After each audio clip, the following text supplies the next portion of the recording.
Sure, many of us have an experience of either beholding or perhaps even climbing a favourite mountain. Given that we're in the kind of greater Glasgow region, it's probably Ben Lomond for a lot of us. Maybe you've been around the world. I've even spoken to some folks who've been to the kind of Sinai Peninsula and beheld what is thought to be the supposed location of Mount Sinai up close. But regardless, they do hold really in our culture ever since the 1700s, but more anciently, in most peoples in the world, mountains have been significant to not only how they find the creation beautiful, but something more than that. Because if you've ever ascended the peak of a great mountain, or Munro in Scotland, or if you've just beheld one in real stillness and there's been a particularly powerful sunrise or sunset, most people will attest to the fact that it feels like there's something otherworldly about it, that there's almost a spiritualness to either beholding that or taking part in that, or if you're able to, in climbing that. And that was very true for most ancient peoples. Famously, the Buddha was said to have a favorite mountain in India called the Mount of Vultures, where he would do most of his teaching because of the spiritually charged atmosphere that it afforded. The Greeks, of course, had Mount Olympus as the site of all their main gods and where they dwelled above an unapproachable cloud, and that's where they ruled from, that's where they fought each other, but it was sealed off from the world of humans down below. And then we go back to the ancient world here that we have in the Hebrew people. And in the time and in the world that they're in, it was also common to see elevations and heights as being a bit closer to the gods. The Sumerian people who were around at this time, you've probably seen it, they would build in the middle of their cities and towns a ziggurat, and it would have steps ascending to the top, and at the top there would always be a temple because they believed that's where the gods slept and that's where they could access and be close to the gods. So what does that tell you about human nature? I've given you an example of 2 or 3 different cultures, worldviews, spiritualities, religion, both religious and pagan. What does it tell you about us? There's something innate in us that looks up, that tries to reach up if we can, because we do have an awareness that there is something God-like, spiritual, beyond our world. And if we can, we want to try and be close to it. And almost every philosophy, worldview, and religion has in some way taught, historically, that you have to try and do that it is up to you to take yourself and to take your steps and to somehow, whether through actually physically plodding up, or through the efforts and spiritual disciplines and practices of your life, to do that, to get up there and to try and access God or the gods.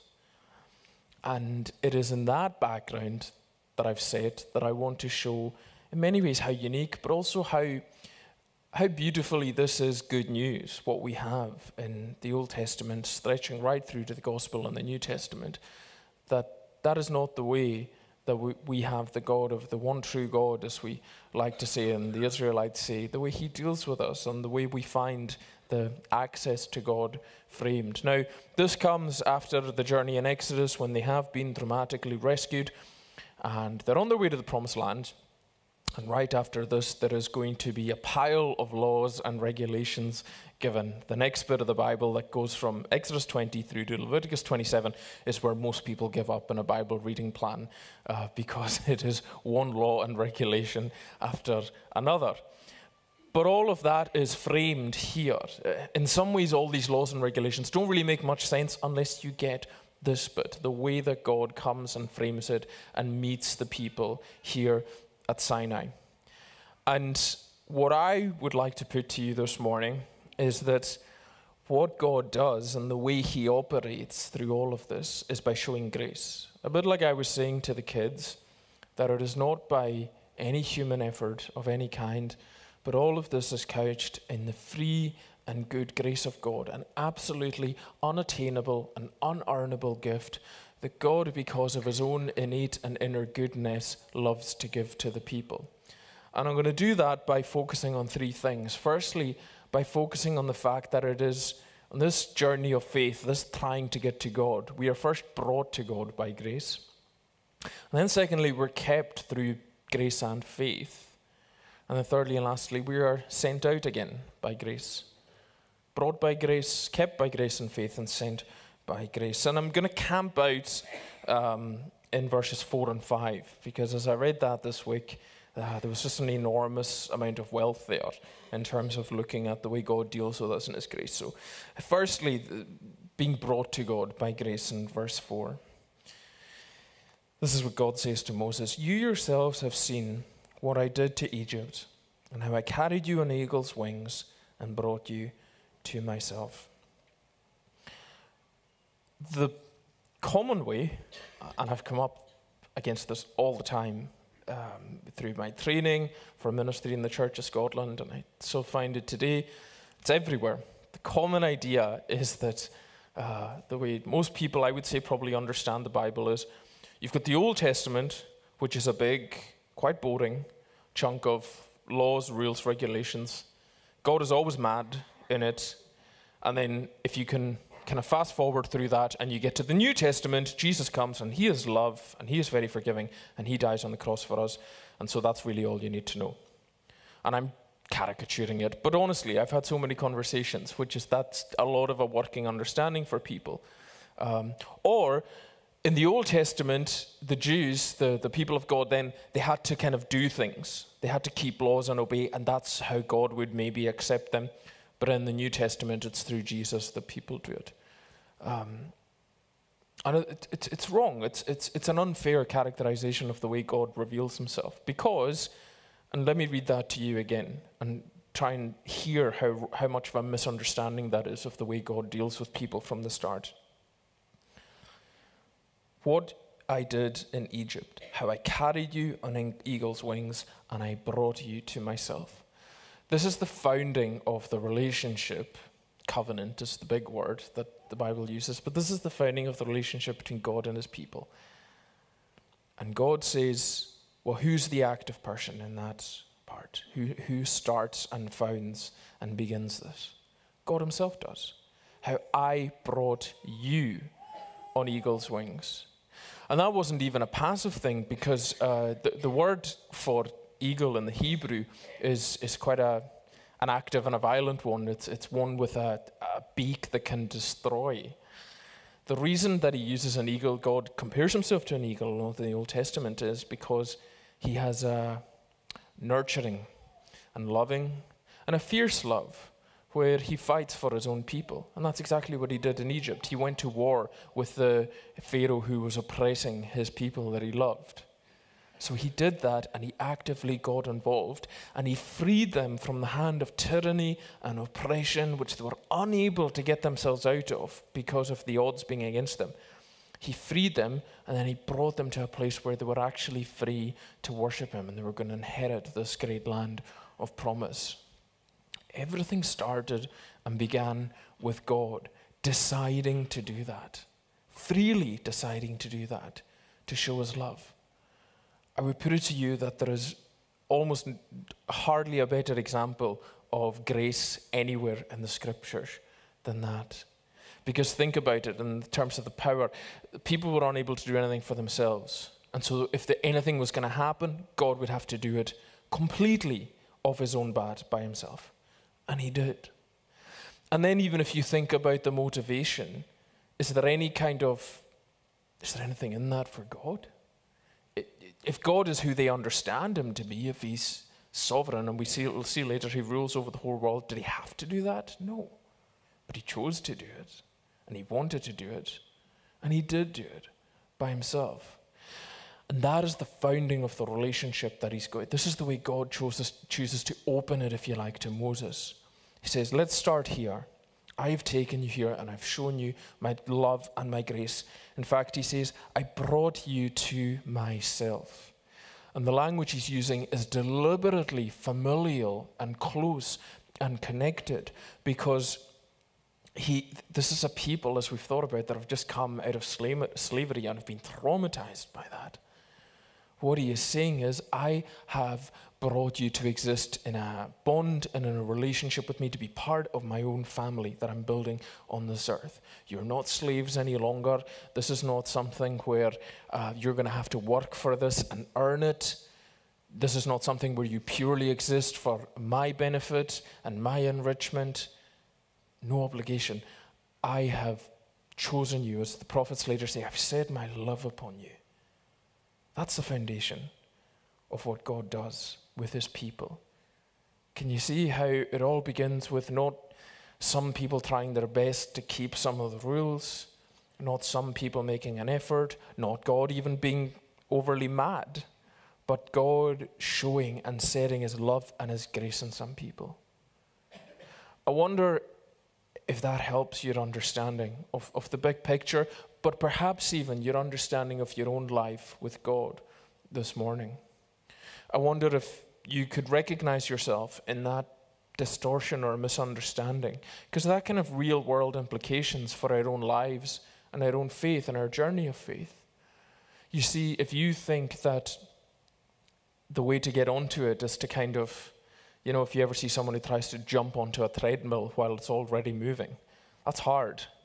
And then they have to try and keep up the pace so they don't get thrown off the thing.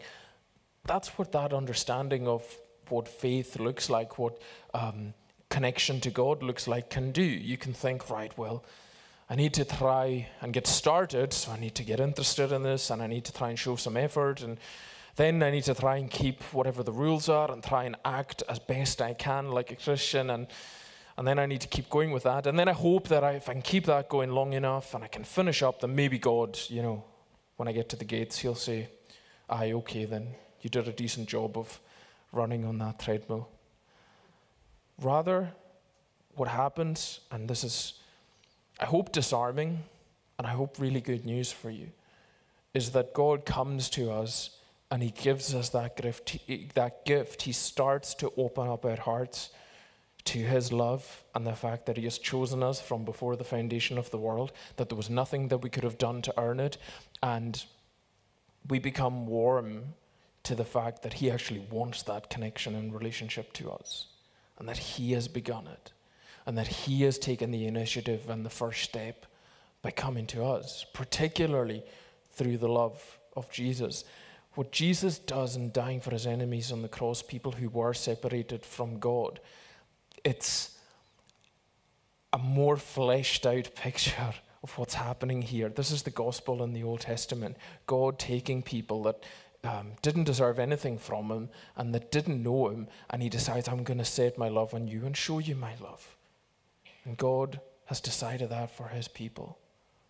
I wonder if that changes the way you think of things and the way you think of faith and the way you think of your journey of faith this morning. We are brought to God by grace. Nothing of ourselves, as the Apostle Paul says, so that no one can boast. It is the free gift of God. Enjoy it. And then we are kept by grace and faith. Verse 5, now if you obey me fully and keep my covenant, or this agreement that we're making, then out of all the nations you will be my treasured possession. Now, that's when it starts to sound like, okay, right now we need to get on the treadmill and start running and start making sure that we keep ourselves in this. And again, that's not my understanding of this text, but I'm going to try and explain that to you. Again, the language tells us a lot. God says that if you obey me fully and keep my covenant, out of all the nations you will be my treasured possession. Now, in the ancient world, when a king became the ruler of a land, of an area, there was an understanding that they inherited the whole place. So in our country, the monarch has the crown estate and all the lands connected to that, but they don't have your house and my house if they want to, thankfully. That wasn't the case in the ancient world. It was, but you know, the Lion and the Lion King, all that the light touches is what Simba will one day inherit. That was the understanding of ancient kingdoms. They had everything. But then on top of that, a king or a queen would have their own private collection of wealth within their own property. And it was something that they kept and that it was to be admired. And it was different and special from all the other stuff. And God is saying to his people, look, We are entering into this agreement together. I have selected you. If you like, you've won the lottery of peoples and places in the world, and I'm going to enter into this relationship with you. And as we continue to go through it and journey in it together, you are going to be one of the most precious jewels in my crown. You are going to be something that I'm proud of, that I consider to be of the highest value to me, as opposed to just everything else that I already have in the entire creation. Now, when you look at it and you frame it and you understand the context of that God is speaking into this, that actually sounds pretty amazing. He tells them, I would say out of love, if you obey and keep my covenant, because what he's going to give them is a whole series of laws, and we would think of them as regulations, to steer them and to help them navigate through a world, to be a people that show his grace and love to each other, even to other nations. And if you like, the good life, which philosophers have been trying to figure out for hundreds and thousands of years, he's saying to them, it's going to be found if you stick to that. I'm giving you this as a gift. And if you will but believe me that what I'm telling you is good and good for you, then that's going to go well.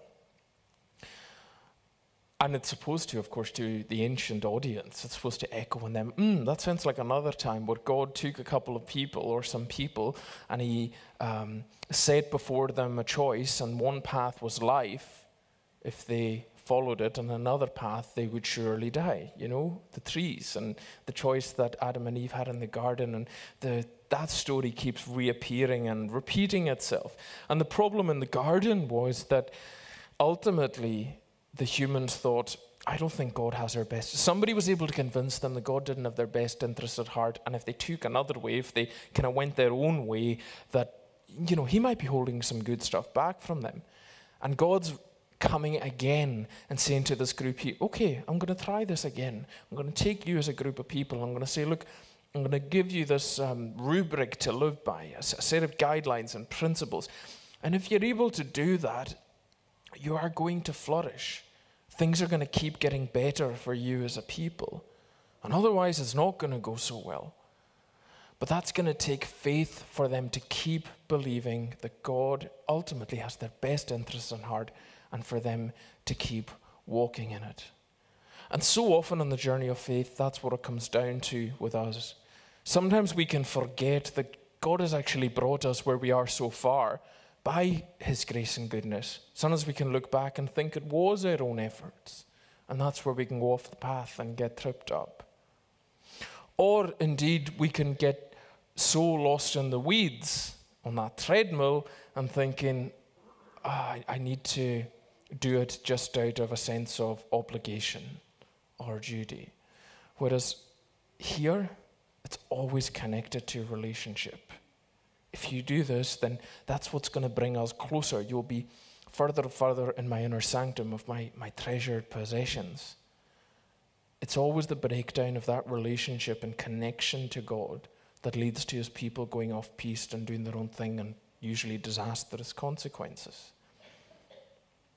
But for us, the hope is, as Paul says, that we'll be kept by a combination of grace and faith, remembering that it's grace that brought us here, and continuing to believe as we try and sometimes fail and mess up on our journey, that if we continue to believe that God has brought us here and he has our best interests at heart, that we can stay the path, that we can keep on his path, that we can keep finding out what the good things that he has for us. Because here's why this is just so gracious. A covenant, it was basically a legal contract back in the day.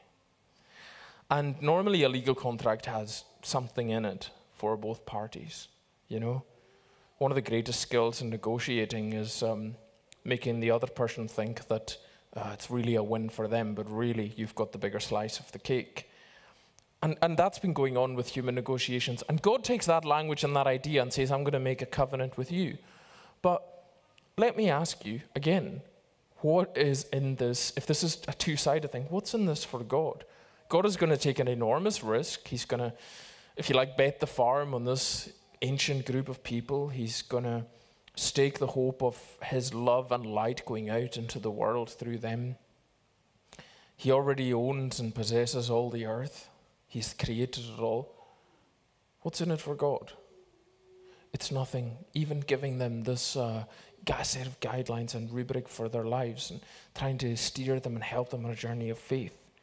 It's a complete gift of his grace. And so we're kept by grace and faith in our journey with God. And lastly, we're sent by grace.